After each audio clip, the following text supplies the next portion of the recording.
Piolo Pascual, naalibadbara na nga ba sa relasyon ni Casey Concepcion? Well, sadyang gano'n naman talaga, no?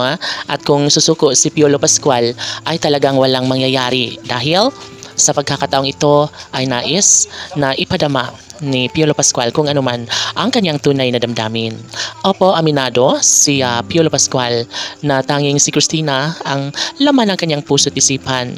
Kahit ano pa man ang mangyayari ay mas pipiliin ni Piolo Pascual na magtagumpay sa kanyang pag-ibig kay Christina. And yes, hindi na mahalaga para sa mga netizens, no, kung ano nga ba ang mga naging kaganapan sa kanilang relasyon ngayon.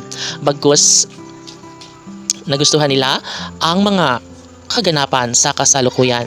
Of course, aminado si Papa P na sadyang mahalaga at hindi kayang mawalay sa kanyang buhay si Christina. Laging bukang bibig ng aktor na sadyang hindi niya malilimutan si Christina ang kanilang mga nakaraan. Subalit ganun pa man, hindi na bibitawan pa ni Piolo Pascual si Casey Concepcion dahil ito lamang ang kanyang babaeng pinakaminamahal.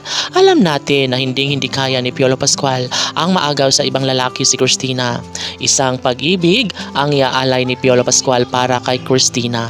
Sadyang kinikilig na lang ang taong bayan dahil nga ito ang kanilang pinakanagustuhan na kahit ano pa man ang kanilang ano pa man ang mangyayari ay mas pipiliin at mas mauunawaan ni Piolo Pascual na sadyang ipagpapatuloy niya ang kanyang tunay na pag-ibig na nararamdaman para kay Christina. Siyempre, si Christina naman ay talaga nga namang hindi nahahayaan na mawala pa ang kinang sa kanilang relasyon na posibleng mangyayari nga ang lahat sa kanilang pagmamahalan upang wala nang babalikan pa ang mga netizens na negatibo sa ngalan ng pagmamahalan ni Piolo Pascual at Casey Concepcion.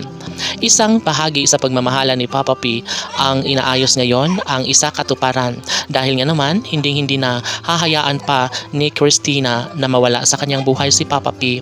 Marami ang nagsasabi na sadyang makulay lamang talaga ngayon ang relasyon ni Papa P at Christina at walang sino mang makakapigil pa sa kanilang tunay na nararamdaman sa isa't isa.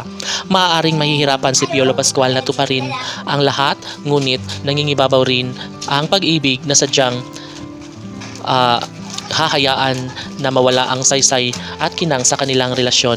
Hindi ba't ito lang naman ang pinaka mahalaga sa lahat ang magkaroon ng pagkakatagumpay sa relasyon ni Papa P at Christina?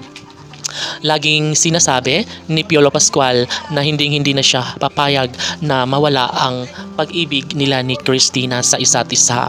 Tanong ng mga netizens, may posibilidad nga kaya na makabuo pa ng pamilya si Piolo Pascual at Casey Concepcion? Abangan, KCPG Fanatics laban!